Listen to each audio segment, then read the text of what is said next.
Hey Woodturners, I'm Captain Eddie Castle and welcome to my shop. Got a little maintenance project for you today. Pardon me, I got a frog in the throat.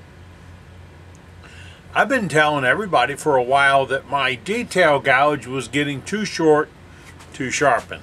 And you can see that, I've already flattened the top on it a couple of times to try to get it where it fit in the jig a little bit. And the other day I finally realized I'm just fooling myself.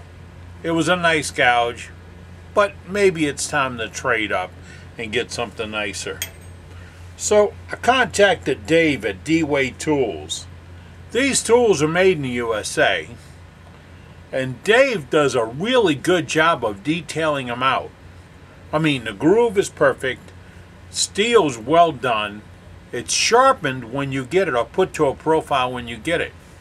So I bought the small fingernail gouge from Dave, and he sent it to me. Guess what? There's no handle. So I decided I'm going to recycle the handle I have, because it was a good handle and I knew which one to grab, and I'd have to learn which one to grab all over again. So let me tell you what I did. I took the handle, I took the tool outside, took the map torch, heated up the tool, just the tool, put a pair of vice grips on it, because you don't grab it by your hand at that point, and I eased it out of the tool, out of the handle.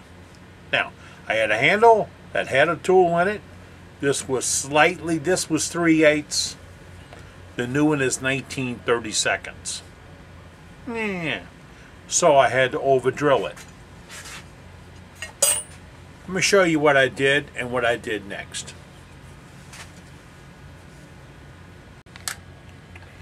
What I ended up with was the tool handle.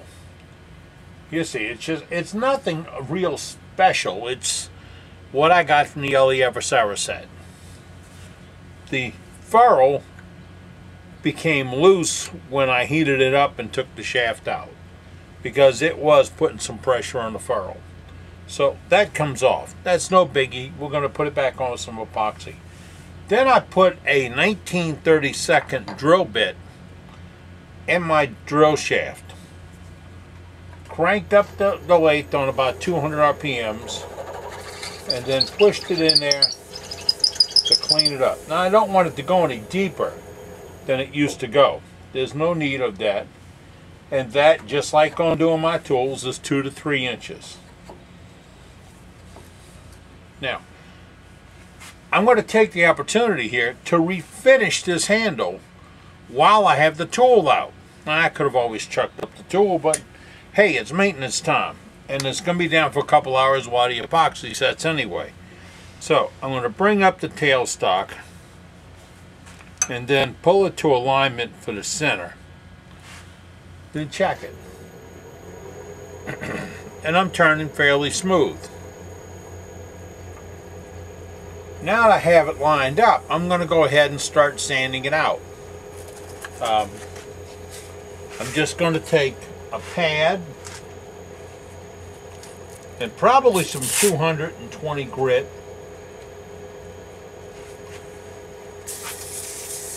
and take a lot of the old finish off. I'm not out to take all of it off. Don't really need to. I can just abrade the old finish and get done with it. I'm going to lose a couple of pads if I do it. Now, if I want to get all the finish off, I'd probably step down to a 180 grit or something like that and go ahead and make the effort to completely clean it up. But I'm going to remove all the nicks and dents and everything that my hand feels that's proud of the tool. I like the character, so why would I want to make it look brand new? So let's sand it out.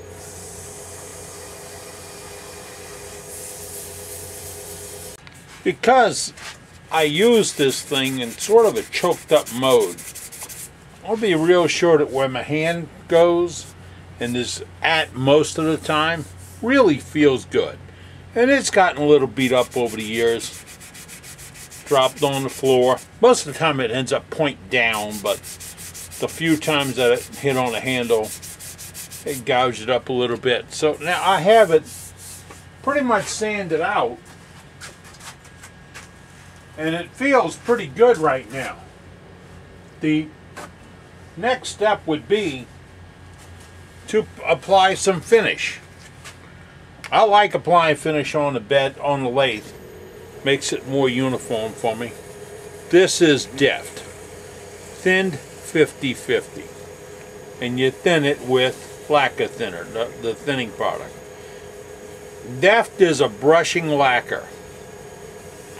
Not an automotive product. It's really good for furniture, and it comes in a couple of different sheens.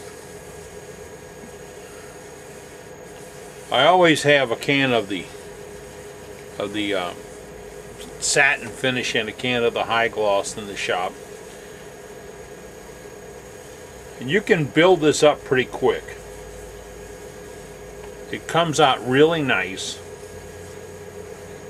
I didn't have a need to seal the piece because it was sealed before, and I didn't open up the pores a lot. Now, that was about 2 good thin coats of Deft.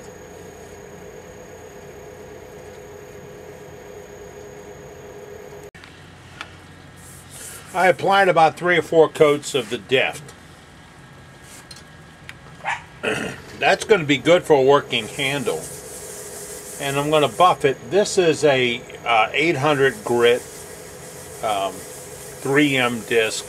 I get them at Vince's Wood and Wonders. Vince Welsh supplies me with this, and when I order and buy sanding supplies from Vince, it'll knock the finish down a good bit without removing a lot. And then, just for general principle, I bring the speed up and apply a coat of hot wax or any other wax that I may have around the shop. And I just burnish in or rub in a good coat of wax on it to add a little more protection to it. And I do this it extends the finish. It helps fend off the oils from your hands and other things. And I just think it's a nicer detail when you do a piece. Notice what I'm using to buff it in. That's a paper towel. Remember, my saying is the only rags that come to my lathe are on my back. To use a rag on a lathe is just inviting trouble. Okay, I understand some people do it. I just said it's inviting trouble. Trouble might not come along, but you've invited it when you bring a rag to something spinning.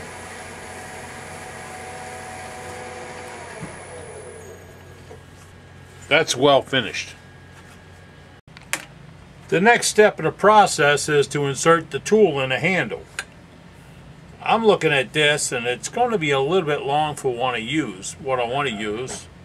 I don't like cutting the tool off, but I do know a way to stretch it, and that is I'm going to over drill the hole by another inch or 2, shove the tool deeper into the hole, and then later on when I start running out of flute again, I just heat it up, pull it out, and re-epoxy it at a shallower depth. Yeah, I don't like giving away or putting steel in the trash can when I can put it on wood. I've doubled the depth that goes into the handle, and that allows me a little more reasonable length on the tool. And the reason for that is the way I use this tool is a detail tool. I don't reach out and touch someone from way outside of a piece. It's only 3/8 inch steel. If you get too far over the tool rest, you'll end up with vibration and chatter. And if I got to stand back across the room to do it, I can't see the piece. So we made it a little bit deeper to set it. When I set this, this is what I use. It's from PSI, Penn State Industries. It's their 15-minute mid-cure epoxy. Now, I really like this product, and it does really well for me. But we're only dating, we're not married. Which means if I found a better mid-cure epoxy, I would use it. Mid-cure. I don't want the fast set. Well, put it to you this way, I make mistakes. Or I get busy or sidetracked, or the darn phone rings and I got to pick it up. It's a nervous thing. So if I need to make adjustments, twist it, make sure it's fitting in there, line it up, whatever, I want the mid-cure. In 15 minutes, it's where I want to be anyway, and it does cure over a couple hours. Not in 15 minutes to be put on the full load. That means put it off out the way and let it rest. So when I do that, I use a 3x5 card. I put a couple of squirts on it, and then I use an application and put it down in the bottom of the hole.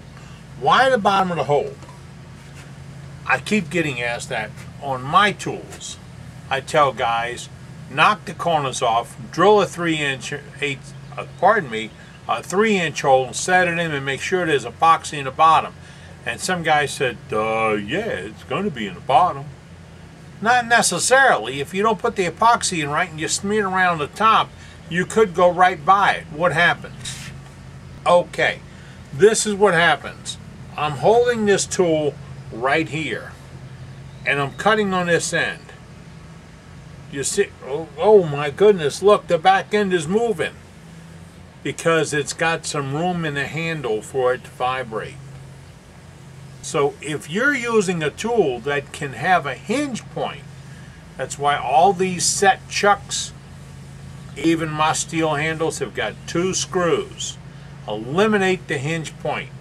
The epoxy in the bottom will eliminate the hinge point. So make sure you get epoxy in the bottom. The stuff around the top is going to be there, but remember, the tool would hinge over the tool rest, and it's okay if there's a little bit of looseness up around the top here where the handle is, but at the bottom would not be a good thing. Now I'll mix up my epoxy and set that handle. While I'm setting the tool, I'm going to have a little bit of slobber work out. If you twist the tool going in, you won't pump as much of the epoxy out of the sleeve. And then I'm going to set the furrow with the same thing and clean it all up with a paper towel, wiping it in. In a few minutes this will be set, ready to go. Oh, the wax helps clean it off the handle, anything that's slobbered on the handle. I knew that wax had a purpose, didn't you? Alright, this now gets set off on the side and it rests. Now the instructions say sets in 15 minutes, handling in 45 minutes, full strength 3 hours. To me, that's acceptable. Let me caution you about gimmick glues. Gimmick glues or polyurethanes, the 8 brand, stuff like that. They react to moisture and they foam up. You know that foam is useless. If you think it's filling cracks and making strength, oh, you're being fooled. So, don't use the gimmick glues. Get a good epoxy. Now, Elmer's makes one that comes in a 2-part syringe that puts equal parts out at the same time. That's really cool if you can make sure that one part doesn't contaminate the other part when you put the cap back on. Otherwise, oh well. It's an experiment and you learn, and then you get to go buy another package. So I really do like this, and I buy maybe 2 containers a year. I use it a lot, but 2 packages a year, because it only takes a very little bit to make a good bond. So we have just now taken a brand new D-Way tool from Dave, who's a wood turner who makes tools. I know somebody else like that. And we inserted it in a handle that we had already, And I saved the $15 that a lot of places charge for wood handles. I have handles. I have tools. When I change them out, I normally save the handles. Or make my own. But in this case, I'm happy as can be. Because I'm Captain Eddie Castellan, and I'm making shavings. You take care.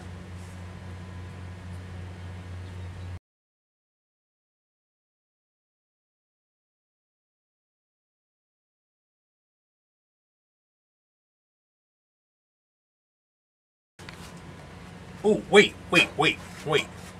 While you're here, I have to let you know. Big Guy Productions, Captain Eddie Castellan and crew, we have the cheapest prices on carbide cutters for turning wood anywhere. Check our website, www.eddiecastellan.com. Right here, this address, right here, and you'll find the cheapest prices available. Or give us a call at this brand new phone number. Yeah, and I will put together any package you need of any combination of cutters, any way. Well, here's the deal. I only charge you the postage it actually cost me to send it to you. So the more you buy, the less postage you pay, which means the more cutters you can buy for your dollar. You know, it's not like making money, but it's real close. EddieCastellan.com, Big Guy Productions. Check it out.